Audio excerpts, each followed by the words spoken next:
सोमवंश के वर्णन में ययाति का चरित्र।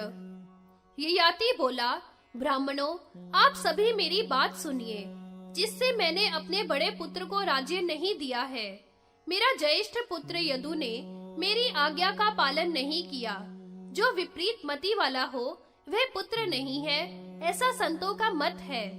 माता पिता की आज्ञा पालन करने वाला पुत्र ही प्रशंसा का पात्र होता है। छोटे पुत्र पुरु ने मेरी आज्ञा का पालन किया तथा विशेष रूप से माना है। उसने मेरी जरा को धारण किया है तथा शुक्राचार्य ने भी ऐसा ही वरदान दिया था कि जो तुम्हारे बुढ़ापे को धारण करेगा वही राज्य का अधिकारी होगा। इसलिए आप जान ले कि पुरु राज्य का अधिकारी है। ऋषि बोले, जो पुत्र गुणों से संपन्न हो तथा माता पिता की आज्ञा मानने वाला हो, वह छोटा होने पर भी राजा बनने योग्य है और सभी प्रकार के कल्याण को पाता है। अतः शुक्राचार्य के वरदान से वही राज्य का अधिकारी है, इसमें अन्यथा नहीं करना चाहिए। सूत जी बोले, इस प्रकार संतुष्ट हुए जनपद के द्वारा राजा ययाति ने अपने प्रिय छोटे पुत्र पुरु को राज्य में अभिषेक किया। दक्षिण पूर्व दिशा में शासन का भार वसु को सौंप दिया। दक्षिण दिशा में राजा ने बड़े पुत्र यदु को नियोजित किया। पश्चिम दिशा में द्रुह्य नामक पुत्र को तथा उत्तर दिशा में अनु को राज्य का भार सौंपा। इस प्रकार सातों द्वीपों और समुद्रों वाली पृथ्वी को राजा नहुष ने सौंप दिया। इस प्रकार राज्य देकर वह राजा प्रीतिमान होकर उपदेश करने लगा कि सभी कामनाओं को इस प्रकार दबाकर रखना चाहिए जिस प्रकार कछुआ अपने अंगों को अपने में समेट कर रख लेता है। कामनाएं उपभोग करने से शांत नहीं होती, उससे तो वे और अधिक बढ़ती हैं। जिस प्रकार हवन की अग्नि घी डालने से और अधिक प्रज्वलित होती है। पृथ्वी, धन, धान्य, सोना, पशु, स्त्री एक मनुष्य की भी कामना के बराबर है, ऐसा मानकर कामनाओं का दमन करना चाहिए। मनसा वाचा कर्मणा जो सब प्राणियों में पाप कर्म नहीं करता, वह ब्रह्म को प्राप्त करता है।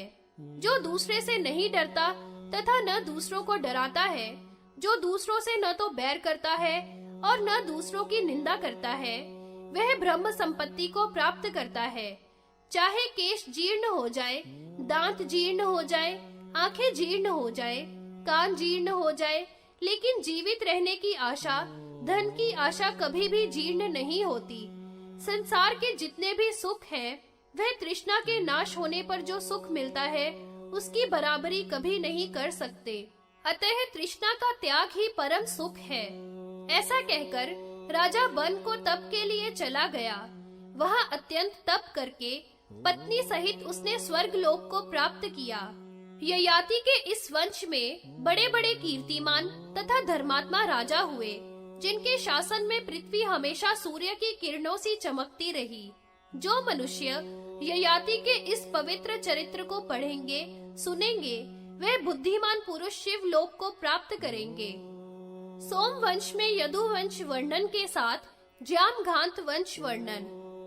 सूत जी बोले, अब मैं आप लोगों से यदुवंश का वर्णन करूंगा, जो सबसे बड़ा था तथा महान तेजस्वी था। यदु के 5 पुत्र हुए, जिनमें बड़े का नाम था सहस्त्रजीत, दूसरा कृष्टु, तीसरा नीलोजक था। सहस्त्रजीत के पुत्र का नाम शतजीय था। शतजीय के हय तथा राजा वेणु नाम के 3 पुत्र हुए। हय के पुत्र का नाम धर्म हुआ, उसका पुत्र धर्म नेत्र हुआ। धर्म नेत्र के कीर्ति और संजय नामक 2 पुत्र हुए। संजय का महिष्मान नामक धार्मिक पुत्र हुआ, उसका भद्र श्रेणय नाम का पुत्र हुआ।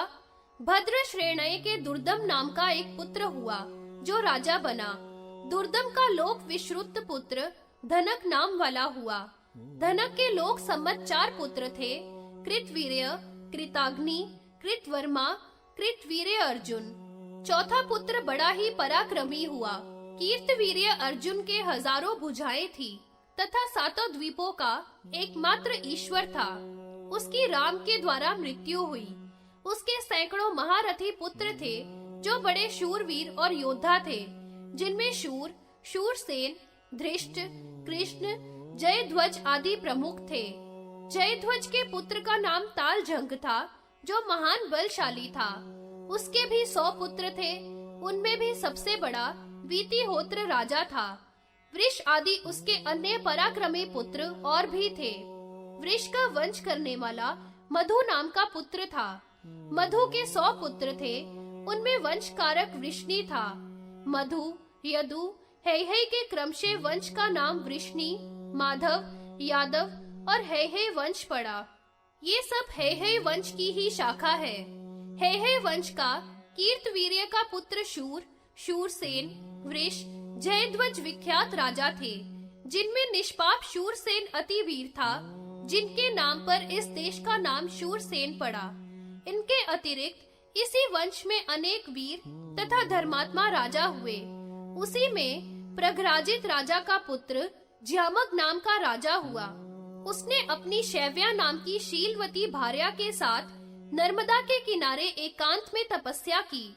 तपस्या के प्रभाव से उसके श्रुत, विदर्भ, सुभग और वय नाम के पुत्र हुए। विदर्भ राजा के कृत, कौशिक तथा रोमपाद हुए। रोमपाद के वभ्रु हुआ। उसका परम धार्मिक सुधृति नाम का पुत्र हुआ। इसी प्रकार कौशिक की प्रजा भी बहुत है। कृत के कुंत हुए। कुंत के रणधृष्ट बड़ा प्रतापी हुआ। रणधृष्ट के निधृति, दशारहो व निधृत नाम के महान पराक्रमी पुत्र हुए। दशारहो के जीमूत, जीमूत के विकृति, उसके भीमस्त नाम के पुत्र हुए।